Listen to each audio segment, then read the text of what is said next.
찬양 고백 같이 드리시겠습니다. 나는 전능하신 아버지 하나님 천지의 창조주를 믿습니다. 나는 그의 유일하신 아들 우리 주 예수 그리스도를 믿습니다. 그는 성령으로 잉태되어 동정녀 마리아에게서 나시고 본디오 빌라도에게 고난을 받아 십자가에 못 박혀 죽으시고 장사된 지 사흘 만에 죽은 자 가운데서 다시 살아나셨으며 하늘에 오르시어 전능하신 아버지 하나님 우편에 앉아 계시다가 거기로부터 살아있는 자와 죽은 자를 심판하러 오십니다.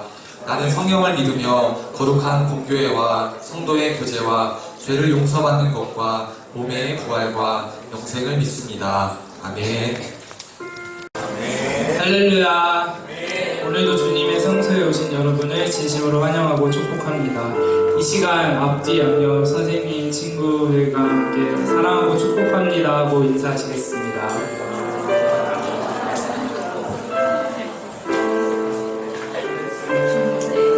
정신없이 학교를 다니다 보니까 벌써 5월달이 됐네요. 시간이 이렇게 빨리 가는데 이제 그런 삶의 자리에서 주님을 더욱더 생각하면서 나가셨으면 좋겠고요. 이제 연휴가 끝나고 이제 세상 속으로 살아갈 텐데 이제 세상 속에서 살아갈 때에도 주님을 항상 생각하면서 지내셨으면 좋겠습니다. 찬양하시겠습니다.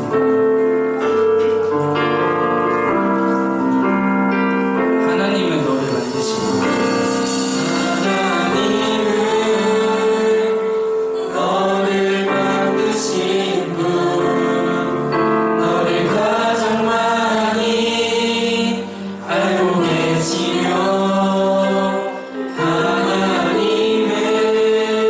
너를 만드시고 너를 가장 깊이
너를 향할 때에 난 나의 얼굴 정시 물리치 사랑 지키시는 온 세상 날 버려도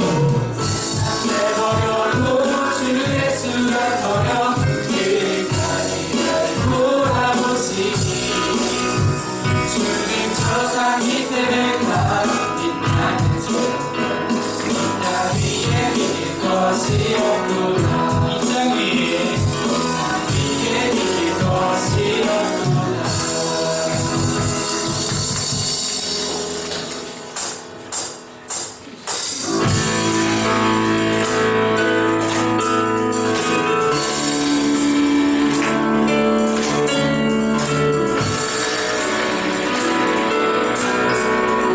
천사들의 노래가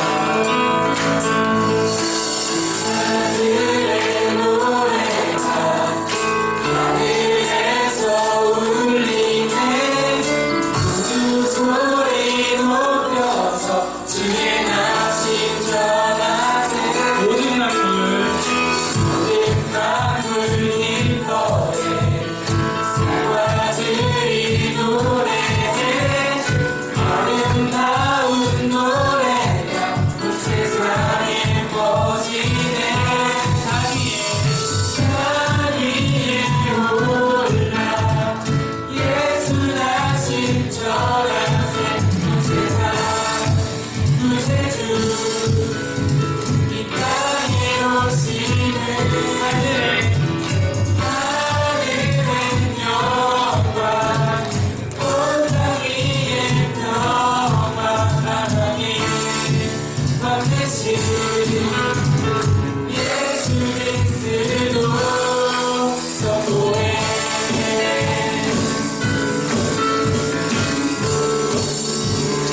우리 안에 누이신 주 안에 누이신 어린아이 예수께 우리들도 다 함께 기쁜 찬송 부르자 오해하신 구주는 오해하신 구주는 영원하신 왕이라 세상 모든 나라를 이거와 나가려라 산 위에 올라 산 위에 올라 예수 나신 전하세 온 세상 구세주 이 땅에 오시는 하늘의 영광 온 땅 위에 평화 하나님 왕되신 예수 그리스도 선포해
함께 해주셔서 감사합니다. 오늘 못 나온 친구들도 다음 주에 모두 나와 같이 예배드릴 수 있도록 해주세요. 예수 그리스도의 이름으로 기도드립니다.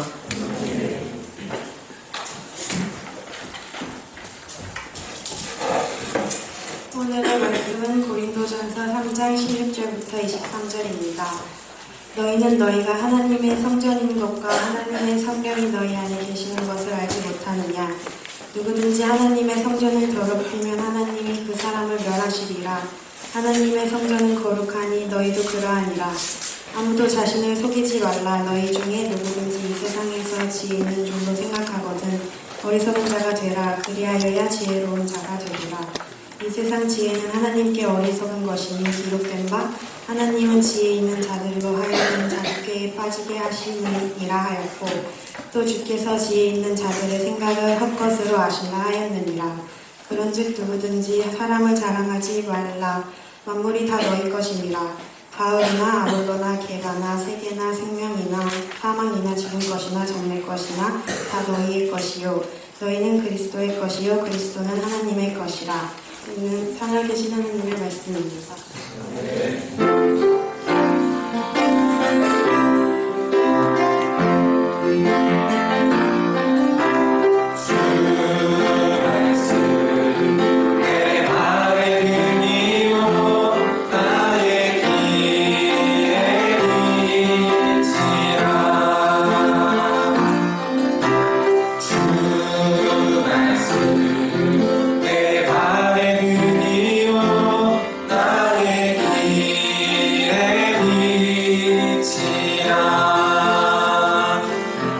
찬양대 나와서 하나님께 귀한 찬양 해주시겠습니다.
친구들 보면서 하겠습니다. 여러분 안 보고 싶으셨어요? 안 보고 싶었어요? 저는 여러분이 너무 보고 싶었습니다. 아멘?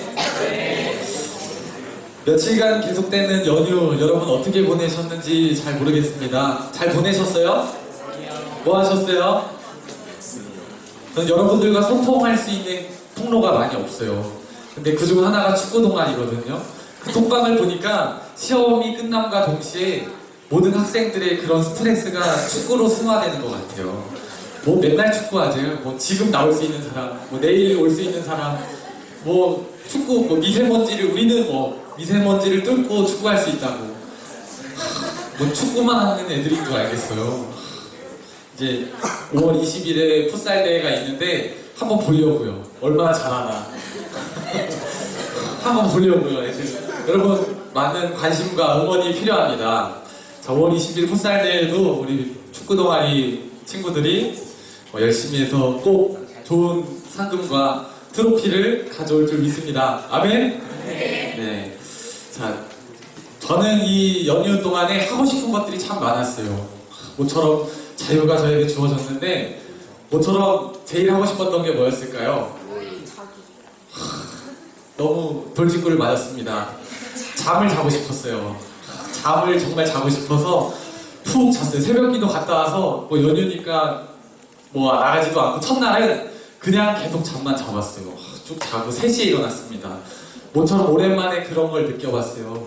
여러분 10시간 이상 자면 허리 아픈 거 알아요? 계속 누워있으면 그거를 느낀 지가 참 오래된 것 같은데 자면서 일하는데 허리가 너무 아픈 거예요. 그러면서도 막 기분이 좋았습니다. 가족들도 만나고 밀렸던 책도 보고 예능 프로그램 막 다운받아서 보고 무한도전이 요즘 그렇게 재밌습니다. 여러분 그런 것도 보면서 여유를 즐겼습니다. 자, 그렇게 연휴의 반쯤 보내다가 제 머릿속에 문득 떠오른 생각이 있었습니다. 그것이 무엇이냐면 푹 쉴 수 있는 자유가 주어졌을 때 내가 하고 싶은 것들을 많이 찾아서 하는데 그것이 내가 하고 있는 이 일, 주님을 따르는 이 일보다 더 우선되는 일이라는 것을 생각하면서 연휴 때 제가 그랬으면 얼마나 좋을까요? 말씀을 먼저 딱 묵상하고 준비해놓고 말씀에 충만한 상태에서 연휴를 보냈으면 좋았을 텐데 이 말씀이 묵상하고 하는 일들이 계속 뒷전으로 밀려나는 모습을 보게 되었습니다. 아직도 내가 하고 싶은 것들이 더 먼저 떠오르는 것을 보니까 나는 아직도 연약하구나. 그리스도인으로 산다는 게 이렇게 힘들구나 라는 것을 깨닫게 되었습니다. 그러면서 제가 순간 기도했습니다. 뭐라고 기도했냐면 내 마음보다 앞서 하나님이 원하시는 일이 무엇일까? 그것을 알 수 있는 남은 연휴가 되었으면 좋겠습니다. 라고 이렇게 기도를 했습니다.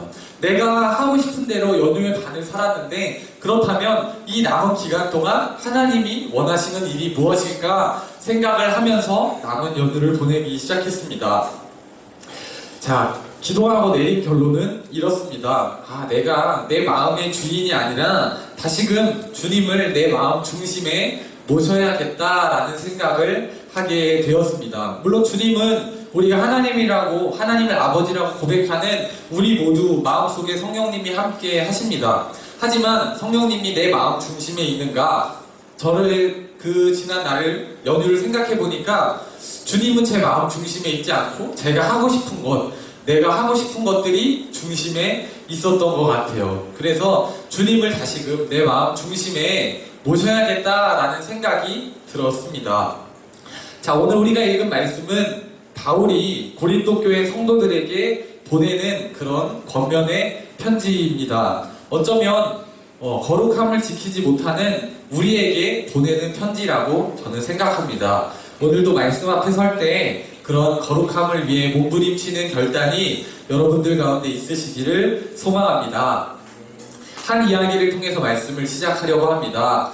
자, 이전에 제가 사역했던 교회의 이야기입니다. 자, 청년이 몇 명 모이지 않은 작은 교회를 사역을 했었습니다. 함께 모여서 청년 한 7명 모여서 예배를 드렸어요. 토요일에 모여서 함께 예배를 드리고 찬양하고 몇 명 모이지 않으니까 되게 가족 같은 분위기고 재밌었습니다. 자, 매번 열심히 예배를 하니까 그리고 너무 재밌었어요. 모이고 맨날 이보 순서로 뭐 볼링도 치러 가고 맛있는 것도 먹으러 가고 뭐 매일 모이기에 힘썼습니다. 그러니까 한 명, 두 명 점점 늘어나기 시작했습니다. 7명에서 모이기 시작했는데 한 3개월 지나니까 20명 정도까지 청년들이 많이 늘어났어요. 참 감사한 일이죠. 자, 새로운 청년들이 많이 찾아오게 됩니다. 20살, 21살 청년들이 많이 모여서 저는 그때 한 24, 23 그때 됐는데 전도사가 뭔지도 몰라요. 막 저한테 어떤 청년들은 형이라고 막 불러요. 사역을 하는데 그래도 감사했어요. 왜냐하면 같이 모여서 예배하고 교제하고 나누는 게 너무 즐거웠기 때문입니다. 자, 그런데 이 새로운 청년들이 아직은 믿음도 부족하고 열심도 부족했던 것 같습니다. 예배드리고 제자 훈련하고 이부 순서로 열심히 놀기도 했습니다. 자, 지금 생각해보면 이 청년들이 참 순수했던 청년들이었습니다. 얼마나 순수했냐면 토요일에 모여서 예배를 드리는데 교회가 끝나고 저녁이 되면 자기 친구들을 찾아서 자기의 삶으로 돌아가요.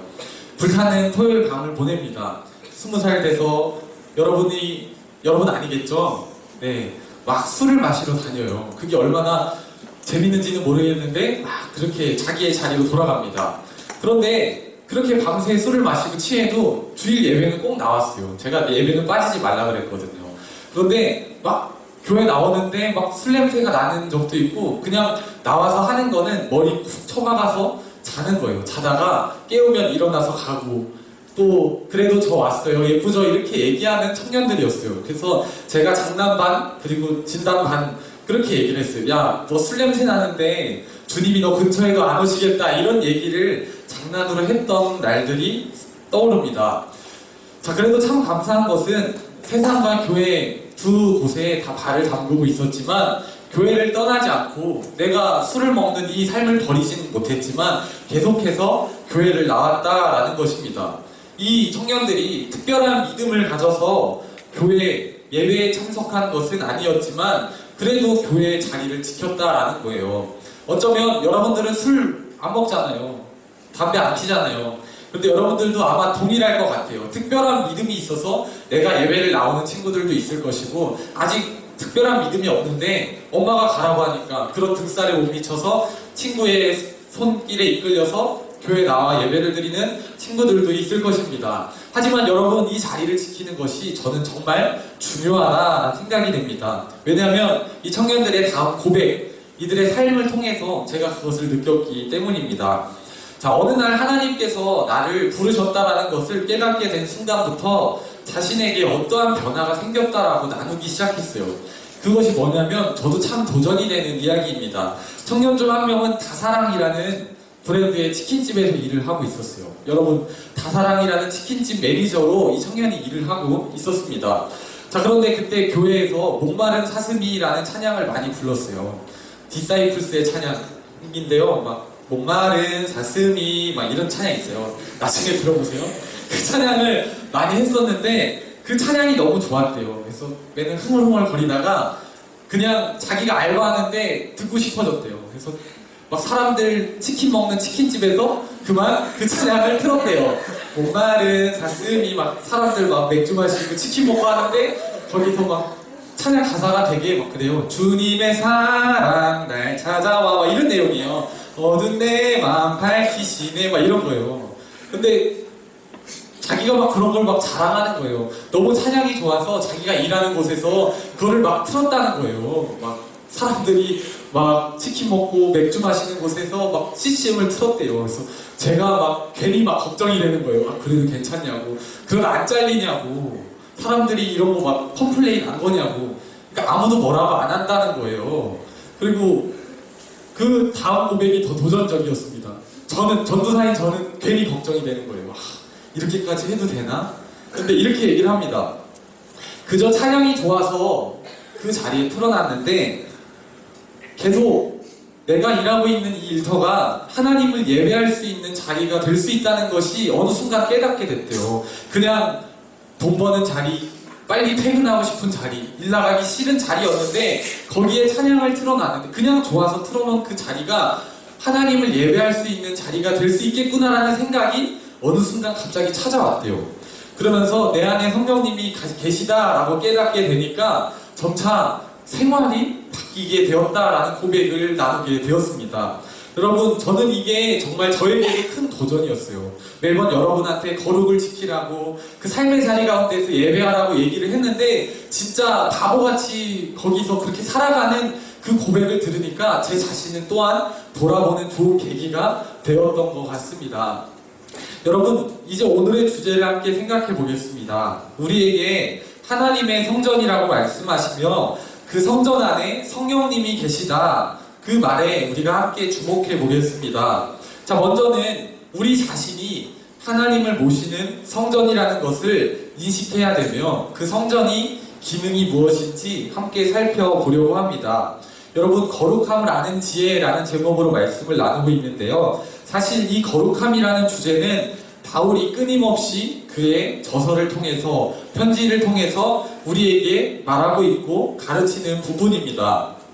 자, 우리가 신앙생활할 때 우리 가장 절망적이게 만드는 것은 바로 이 거룩함이 깨어질 때라고 생각을 합니다.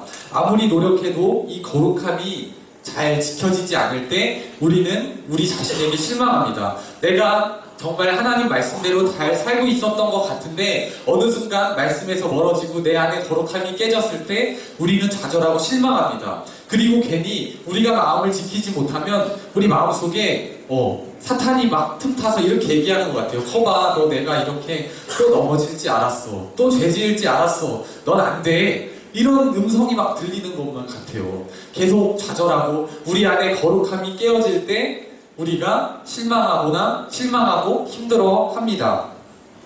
자, 그런데 말씀을 보면 얼마나 무서운 이야기냐면 하나님이 성전인 우리가 더럽혀질 때 하나님이 우리를 멸시한다는 말이 오늘 우리가 읽었던 본문에 나타나고 있습니다. 여러분, 성전은 하나님을 모시는 곳이고 하나님을 만나는 장소입니다. 이 교회가 바로 그렇잖아요. 이 성전은 단순한 건물적인 의미에서 중요한 것이 아니라 내용적으로 거룩한 곳이 되어야 한다라는 것입니다. 이 원어 성경을 보면요, 성전이라고 쓰여져 있는 이 단어가 이 교회 전체를 의미하는 것이 아니라 교회 안에서도 하나님이 계신 지성소를 뜻하는 곳입니다. 그러니까 쉽게 말해서 제단이 거룩하다라고 얘기를 하잖아요. 그 제단을 말하는 거예요. 그러니까 단순히 이 교회 자체만 거룩한 것이 아니라 이 교회가 거룩하다면 교회를 채우고 있는 내용물까지 거룩해야 한다라는 것을 얘기하고 있는 것입니다. 여러분, 우리가 교회를 사랑한다면 눈에 보여지는 이 교회를 깨끗하게 하는 것도 중요하지만 이 교회의 구성원인 우리가 더 거룩해지고 깨끗해져야 한다라는 것입니다. 이 거룩하신 하나님은 거룩함 가운데 임하시기 때문이에요. 아마 사도 바울이 고린도 교인들을 질책하는 것은 아마 그들이 거룩함을 잘 지키지 못했음이라고 생각합니다. 거룩하지 못한 성전인 그런 성도들에게 가장 큰 문제는 성령님이 거하시지 못한다는 데에 있습니다. 우리가 하나님을 모시는 성전인데 우리가 거룩하지 못하면 하나님을 우리가 모실 수 없다라는 말입니다. 제가 아까 그런 우스갯소리로 얘기를 했어요. 너 술 냄새 나는데 주님이 오시겠냐? 라고 얘기를 한 부분이 바로 그렇습니다. 내가 내 안에서 추악하고 더러운 냄새가 나는데 그곳에 주님이 계속 계실 수 있는가? 라는 것에 대한 문제라는 것입니다. 자, 성령님이 우리 안에 거하시지 못하면 성령님의 뜻대로 살아갈 수 없어서 그게 심각한 거예요. 여러분, 우리가 이 문제를 중요하게 생각해 봐야 한다라는 것입니다. 우리 가운데 성령님이 계시지 않다면 어떻게 믿지 않는 사람들이 우리를 보면서 하나님을 믿을 수 있겠습니까? 저는 이 말씀을 묵상하면서 그렇게 생각을 해봤어요. 우리가 하나님을 모신 성전이라고 얘기를 합니다. 그런데 내가 하나님을 모시지 못한다면, 내 안에 거룩함이 없다면 우리가 성전인데 우리를 마주하는 다른 친구들이 우리를 봤을 때 과연 하나님을 볼 수 있을까? 라는 것에 대한 의문을 갖게 되었습니다. 여러분의 거룩함은 바로 가장 가까운 사람에게 거울로 나타나는 것이에요. 그래서 내 안에 거룩함을 지키는 것이 정말 중요합니다. 쉽게 말해서 여러분들의 모습을 보고 하나님을 여러분들의 친구들이 간접적으로 경험한다라는 거예요. 내가 거룩함이 깨어져 있고 내가 하나님의 성전으로서의 제 기능을 하지 못하면 다른 사람들이, 우리 주변의 친구들이 우리의 모습을 봤을 때 그런 깨어진 하나님을 보게 된다라는 것입니다. 그래서 이렇게 얘기를 하죠. 너 교회 다니는 애가 왜 그래? 교회 다니는 이렇게 해야 되는 거 아니야? 라고 생각을 하고 우리의 모습을 통해서 왜곡된 하나님을 보게 된다라는 것입니다. 그래서 우리가, 하나님의 성전인 우리가 거룩함을 회복하는 것이 정말 중요한 것입니다. 자, 17절 말씀을 보면 아주 무서운 말씀입니다. 이렇게 얘기를 해요. 누구든지 하나님의 성전을 더럽히면 하나님이 그 사람을 멸시하시리라. 하나님의 성전은 거룩하니 너희도 그러하니라. 라고 이렇게 얘기를 하고 있습니다. 이 말씀을 가지고 곰곰이 묵상해 봤어요. 하나님의 성전이 우리가 정말 거룩해야 되는데 이 말씀이 어떤 말씀일까 생각을 해봤는데 구약시대 때 딱 떠오르는 사람이 있었습니다. 바로 그 떠오르는 인물이 사무엘상 2장에 나오는 엘리 제사장과 그 아들들이었어요. 사무엘을 부른 엘리 제사장이 가장 먼저 떠올랐습니다. 자, 성경에 보면 하나님의 말씀을 잘 전했던 엘리 제사장이 98세가 되어서 눈이 어두워졌다라고 얘기를 합니다. 눈이 어두워진 것을 더 원어 성경으로 보면 하나님의 말씀을 민감하게 보지 못한다라는 말씀으로 해석되어집니다. 자, 그러니까 젊어서는 하나님의 말씀에 민감하게 반응하고 그 일을 잘 감당했던 엘리 제사장이 나이가 들어서 하나님을 보지 못하게 되었을 때 어떻게 됐냐면 그의 두 아들이 있었어요. 홈니와 비느하스가 있었는데 그 아들들이, 아버지가 제사장이잖아요. 쉽게 말해서 아버지가 목사님이었어요. 그러니까 아버지의 일을 대신해서 이 두 아들들이 이제 전도사가 되고 목사의 일을 하는 거예요. 제사장의 일을 감당하는 것입니다. 그런데 이 아들들이 얼마나 하나님을 제대로 보지 못했냐면 불량한 자들이었어요. 행실이 나빴을 뿐만 아니라 하나님을 인정하지 못했습니다. 그래서 그들을 막 성전에서 하나님께 드려지는 그 제물을 갈취하기도 하고 자기가 제사장이라는 신분을 내세워서 다른 사람들을 핍박하고 내가 곧 법이야 라는 식의 그런 외침을 하고 다녔습니다. 자, 엘리는 제사장이었지만 하나님의 말씀을 듣지 못했어요. 그것이 바로 사무엘을 부를 때 사무엘상 3장 1절에 나옵니다. 이렇게 설명을 해요.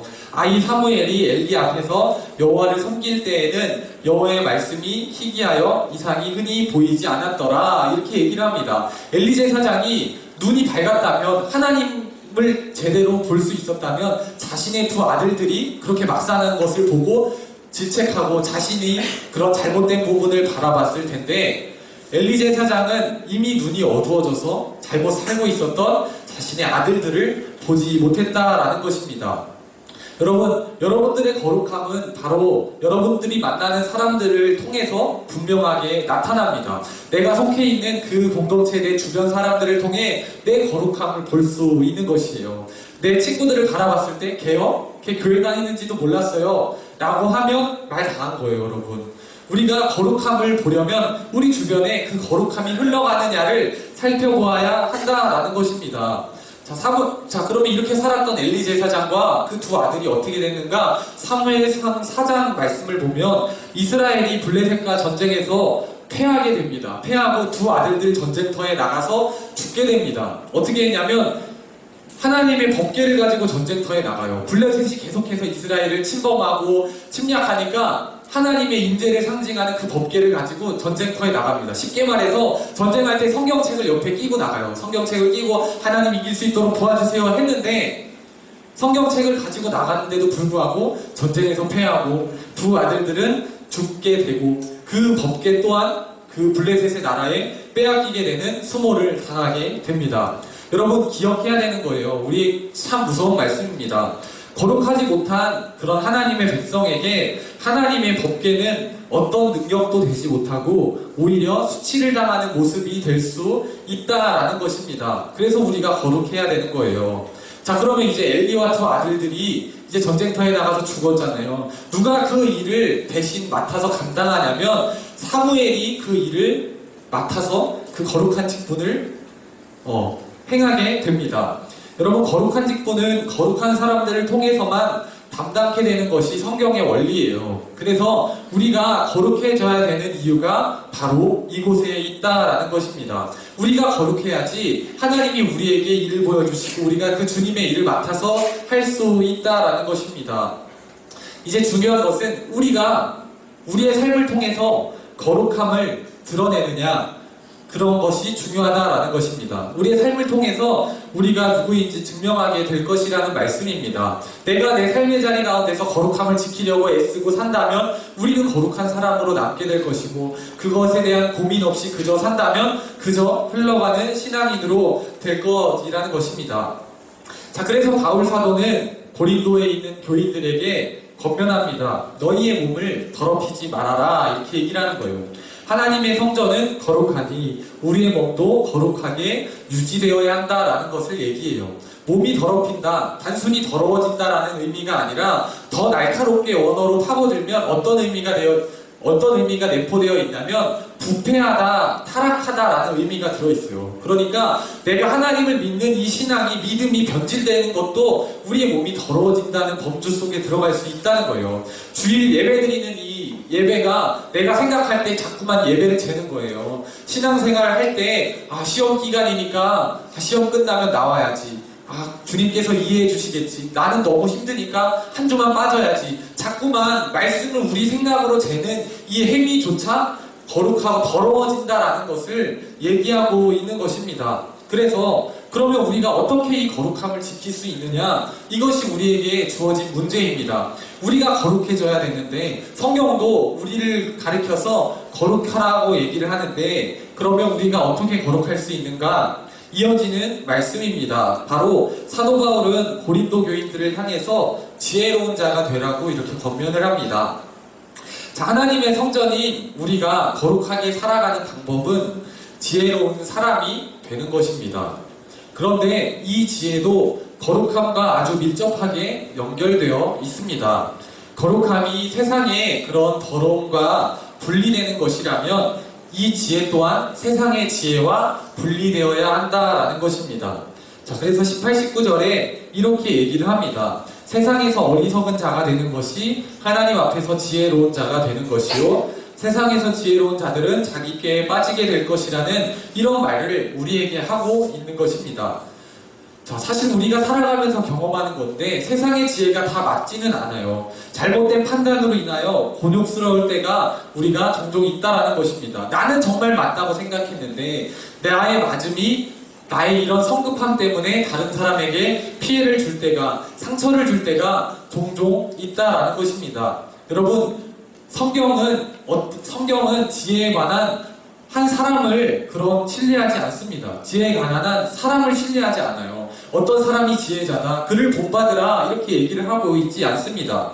왜냐하면 지혜는 하나님께로부터 오기 때문입니다. 여호와를 경외하는 것이 지식의 근본이라고 잠언 기자의 입술을 통해서 우리에게 가르쳐 주셨습니다.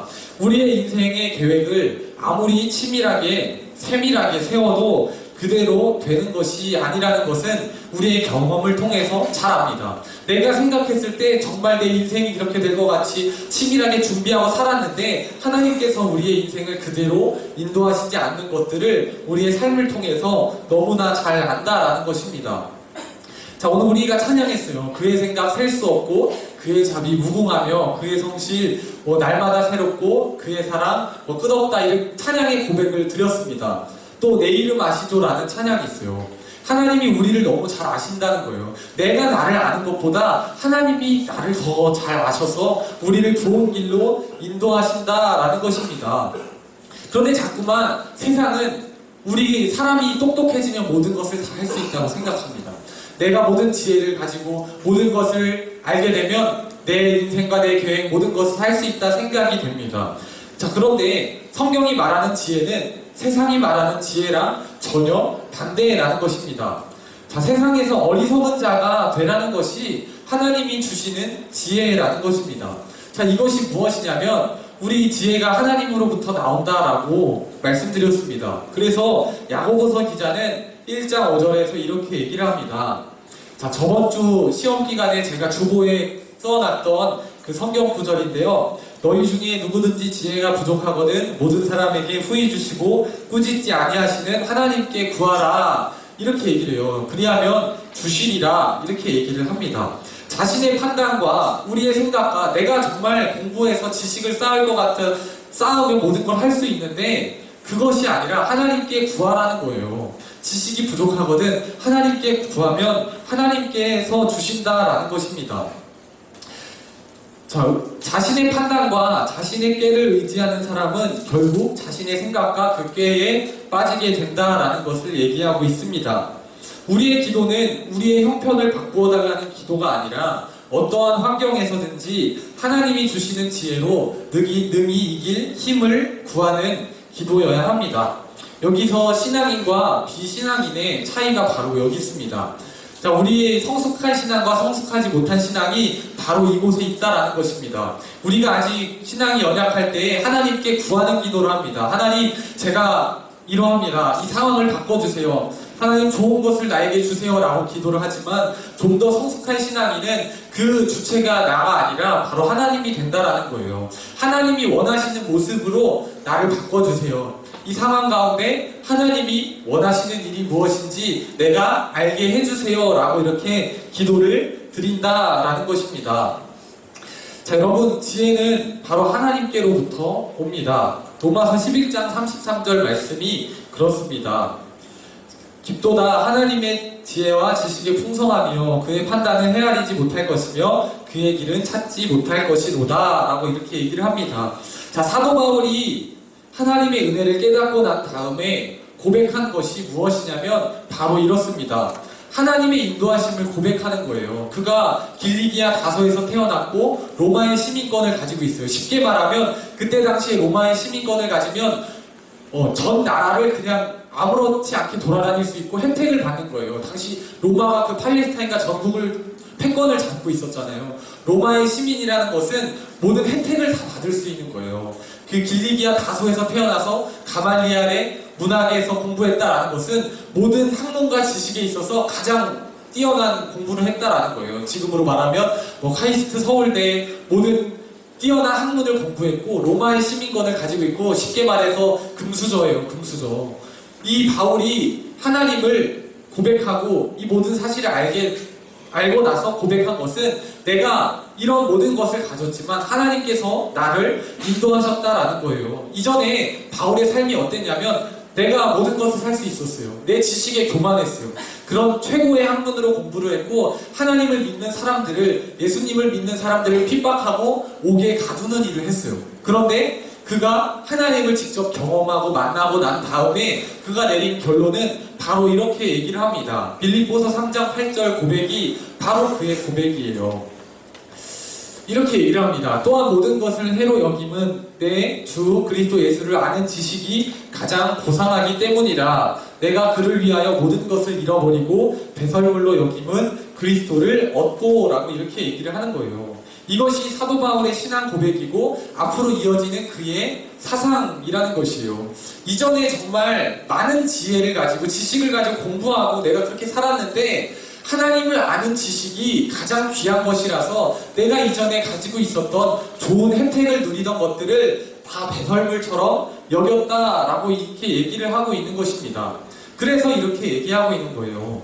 신앙으로 산다는 것은 세상에 대하여 어리석게 산다라는 것입니다.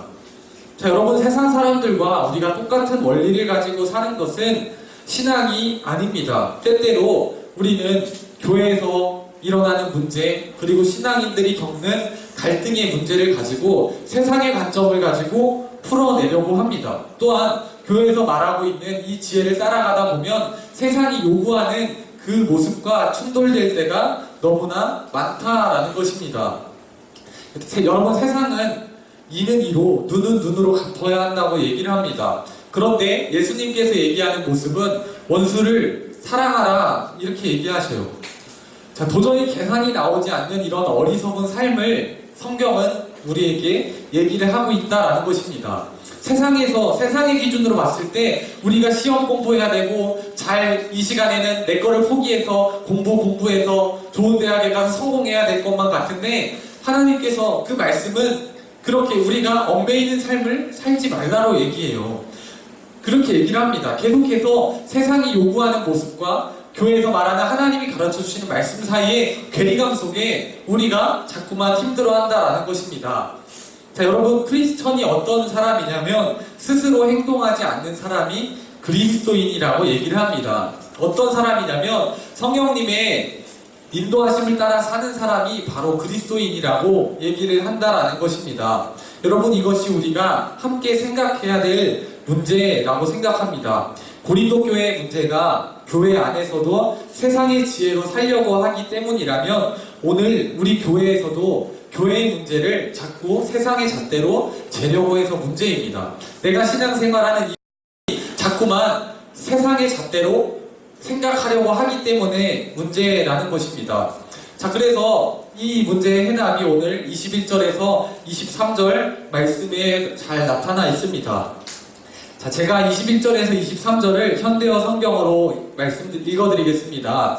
그러므로 아무도 사람을 자랑하지 마십시오. 만물이 다 여러분의 것입니다. 바울이든 아볼로든 베드로든 모든 여러분의 유익을 위해 존재하는 사람들이며 온 세계뿐만 아니라 생명이나 죽음이나 현재일이나 장래일이 다 여러분께 속하였고 여러분은 그리스도에게 속하였으며 그리스도는 하나님께 속하였습니다. 라고 얘기를 하고 있는 거예요. 자, 모든 것은 하나님께 속한 것이기 때문에 우리는 사람을 자랑해서는 안 된다라는 것입니다. 그런데 자꾸만 세상이 요구하는 것은 우리가 잘 돼야 되고 우리가 뛰어나게 돼서 사람을 자랑하려고 하는 모습이 세상의 모습이라는 것입니다. 누가 하나님 앞에 세상에서 성공했다고 한들 그 성공이 하나님 앞에 하나님보다 더 큰 성공이 되겠습니까? 우리는 성경이 말하는 참된 진리란 사람을 자랑하는 것, 우리가 한 일들을 자랑하는 것이 아니라 하나님을 자랑하는 것이다 라는 것을 얘기하고 있는 것입니다. 바로 하나님을 인정하는 것이 지혜라는 것입니다. 여러분, 하나님께서는 여러분들에게 필요한 모든 것을 이미 주셨습니다. 단지 하나님을 의지하거나 신뢰하지 못하기 때문에 주어진 것을 우리가 얻지 못하는 것입니다. 우리가 연약하기 때문에 그래요. 우리는 자신의 지식이 허용하는 한도 내에서만 하나님의 은혜를 얻으려고 합니다. 그런데 하나님은 이미 우리에게 모든 것을 주셨습니다. 성령님을 통해서 우리가 행할 것, 생각하는 것 모두를 알려주셨다라는 것입니다. 여러분, 말씀을 정리합니다. 하나님께서 우리가 세상 가운데 세상을 거스르는 어리석음을 따르라 이렇게 얘기를 하십니다. 그것이 바로 지혜라는 것을 얘기를 합니다. 저는 여러분들이 세상에 대해서 조금 어리석어졌으면 좋겠습니다. 그 어리석은 모습으로 거룩함을 지킬 수 있다면 조금 세상이 요구하는 그 속도에 조금 뒤처져도 괜찮다라고 저는 여러분들께 과감하게 얘기하고 싶어요. 왜냐하면 우리 안에 거룩함을 회복하는 것이 세상에서 말하는 지혜보다 더 중요하기 때문입니다. 여러분, 하나님을 인정하는 사람이 하나님의 인정하심을 받고 하나님을 사랑하는 사람이 하나님의 사랑을 받습니다. 여러분, 이 사실을 기억했으면 좋겠습니다. 우리가 하나님보다 세상을 더 사랑하고 있다면 그 거룩함을 지키지 못한다면 한 번쯤 우리의 마음을 점검해 보아야 합니다. 여러분은 모두 하나님의 것이기 때문입니다. 그리고 예수 그리스도를 믿고 따르는 모든 자들은 바로 하나님의 것이기 때문입니다. 여러분, 이 사실을 알고 이미 우리가 거룩한 하나님의 백성이 되었다는 사실을 기억하고 하나님의 성전인 우리가 거룩함을 회복하는 것은 주님이 말씀하신 지혜를 따르는 것, 우리가 그 지혜를 따르며 살아갈 때 하나님께서는 우리를 세상보다 더 빛나게 하신다는 사실을 우리가 말씀으로 믿음으로 고백하는 여러분들이 되시기를 소망합니다. 오늘 이 자리로부터 거룩함을 회복하는 우리 모두가 되시기를 주님의 이름으로 소망합니다. 같이 기도하시겠습니다. 사랑하는 하나님, 감사합니다. 오늘 바울을 통해서 우리에게 주시는 말씀, 우리가 거룩함을 회복하는 것, 그것은 주님이 가르쳐주신 지혜를 따르는 것이라는 사실 함께 나눴습니다. 하나님, 우리가 자꾸만 세상에 살면서 조급해하고 세상이 요구하는 그 방향에 따라가고 자꾸만 우리가 작아지는 모습들을 봅니다. 하지만 하나님께서 우리에게 말씀하시는 것은 세상의 지혜와 같지 않고 어리석음을 따르라고 말씀하십니다. 우리 안에 그런 어리석음이 있다면, 세상을 따라가려는 어리석음이 있다면 우리가 말씀을 더 가까이 하게 하시고 그 말씀을 믿고 따라가려는 결단이 우리 가운데 있기를 성령님 우리 마음을 만져 주시옵소서. 감사드리며 이 모든 말씀 살아계신 예수님의 이름으로 기도드렸습니다. 아멘. 자, 나의 맘 받으셔서 찬양하시면서 준비하신 예물 드리시겠습니다.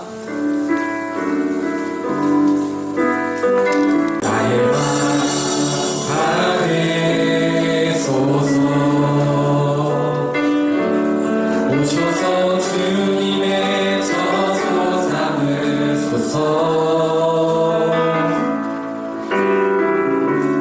나의 전부이신 주여 내 마음을 받아주소서. 나의 마음 받으소서.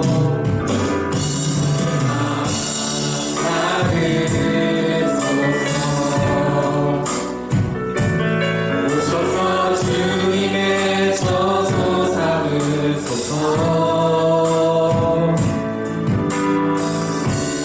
나의 전부이신 주여 내 마음을 받아주소서. 나의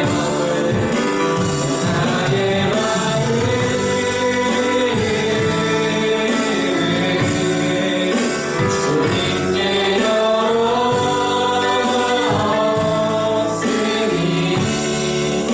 주여 내게 오셔서 내 맘에 거하여 주소서.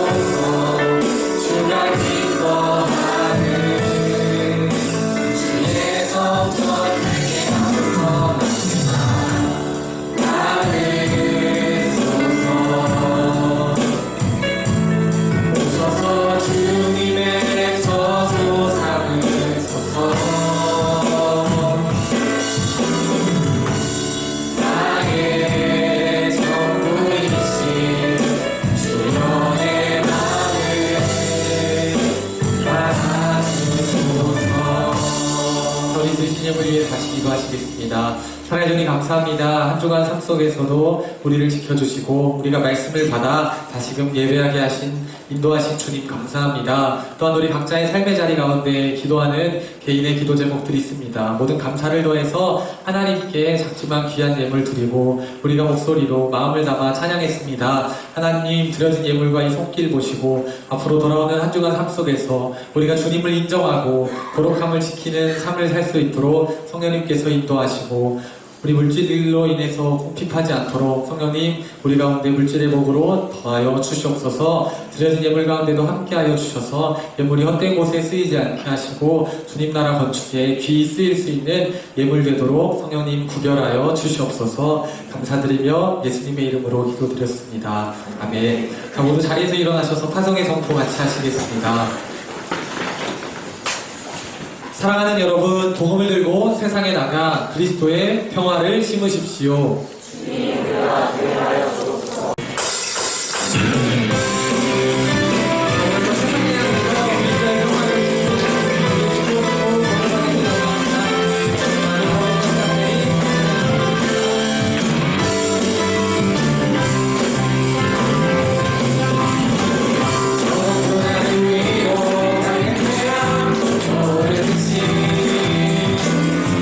주저하지 않으리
아버지의 이름을 거룩하게 하시며 아버지의 나라가 오게 하시며 아버지의 뜻이 하늘에서와 같이 땅에서도 이루어지게 하소서. 오늘 우리에게 일용할 양식을 주시고 우리가 우리에게 잘못한 사람을 용서하여 준 것 같이 우리 죄를 용서하여 주시고 우리를 시험에 빠지지 않게 하시고 악에서 도와소서. 나라와 권능과 영광이 영원히 아버지의 것입니다. 아멘.